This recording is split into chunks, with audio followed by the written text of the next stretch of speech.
অংশগ্রহণ করেছে সকলকেই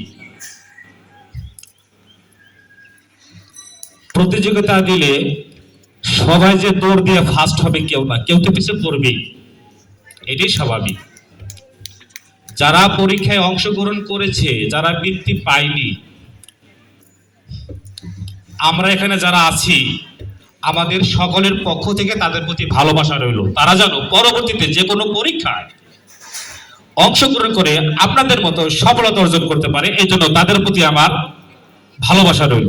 সেই সঙ্গে যারা আজকে কৃতি শিক্ষার্থী যারা বৃত্তি পেয়েছো, আমরা যেভাবে প্রশ্নগুলো করেছিলাম আপনারা প্রশ্নগুলো দেখেছেন। সাভার ক্যাম্প, সেনা school, board school, Anwara international school, বিভিন্ন স্কুল থেকে যারা পরীক্ষা অংশগ্রহণ করেছে সর্বোচ্চ নাম্বার উঠেছে 90, সর্বোচ্চ নাম্বার উঠেছে 90। এই সমস্ত শিক্ষার্থীরা স্কুলে যায় দেখা যায় সবগুলো 100 পায়, কিন্তু আমার এখানে 90 কেন? এটা আপনাকে ভাবতে হবে, আমার এখানে কেন 90? আর ক্লাস 5 করছে সর্বোচ্চ 77, এরা তো স্কুলে 100 পায়, আমার এখানে 77 কেন? আমরা চেষ্টা করেছি প্রশ্নটা যত হার্ড করা যায় বাচ্চার জন্য, ও যেন বুঝতে পারে আমাকে আরো শিখতে হবে, আমার শেখা হয় নাই। স্কুলে আমি 100 পাইলাম, আমি মেধাবী হয়ে গেলাম? নো, তোমার অনেক শেখার আছে। আমি আশা করবো তোমরা যারা বৃত্তি পেয়েছো এই হার্ড প্রশ্ন থেকে আপনারা সমাজ বিজ্ঞান বাংলাগুলো একটু খুলে দেখবেন। যে প্রশ্নগুলো করেছি এটা আপনারা খুঁজে পাবেন না, খুব কষ্ট হবে কোথায় উত্তরটা আছে, কিন্তু বইয়ের মধ্যে উত্তর আছে, কিন্তু বইয়ের মধ্যে উত্তর আছে। আমরা বইয়ের বাইরে থেকে একটা প্রশ্ন করি নাই, এটা আমাদের ওয়াদা ছিল। এই জন্য আমি বলবো এত শক্ত প্রশ্ন থেকে যারা আজকে বৃত্তিতে আসছে, আমি মনে করি এরা বাংলাদেশে মেধাবী, 100% এরা বাংলাদেশে মেধাবী আমি মনে করি। কারণ আমি আগে বলেছিলাম আমি যে প্রশ্ন করব এই প্রশ্ন থেকে যদি কেউ 100 পায় তাকে আমি ল্যাপটপ পুরস্কার দিব, কিন্তু আমি জানি 100 পাওয়ার মতো স্টুডেন্ট সাভারের মধ্যে নাই, বাংলাদেশের মধ্যে নাই। যে 100 পাবে সেই হবে স্টুডেন্ট।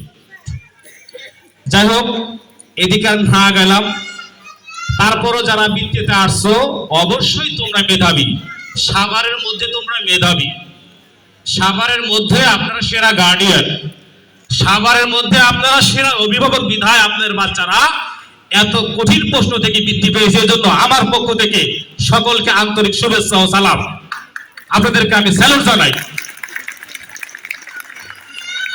দ্বিতীয় কথা হচ্ছে আমার শিক্ষার্থীদের প্রতি আমার অনুরোধ,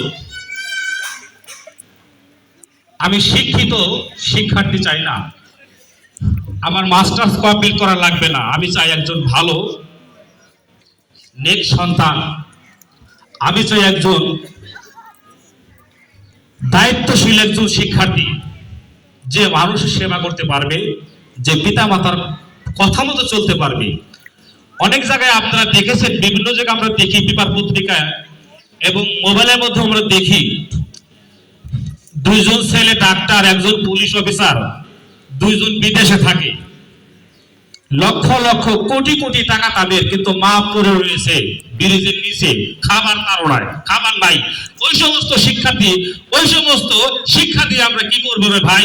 আমার এত টাকা পয়সা, আমার মা খাবারের তুলনায়, খাবারের জন্য আমার মায়ের যায় পড়ে রয়েছে কোথায়? বৃদ্ধাশ্রমে। দেখেছেন না আপনারা? দেখেছেন তো?